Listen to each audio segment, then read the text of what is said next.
E Pelzer Kind weiß sich zu helfen von Karl Räder. Mei Tochter hat 'n kleine Bu, 2 Johr alt, namens Günther, en Wusselkäfer ohne Ruh, en goldische kleine Sünder.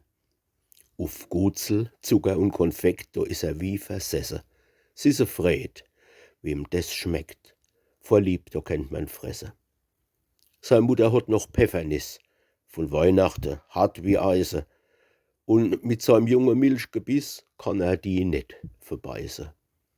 Und wann man einig gewort, wupp war der kleine Kunne, als wie e Wissel allgebott, naus auf der Gang verschwunnen. Ich schleich ihm nach. Er geht ins Klosett. Ja, was macht der drollig Schnuckel? Er liebe Leid, mir glaubt's fast net, ich fall fast auf de Buckel.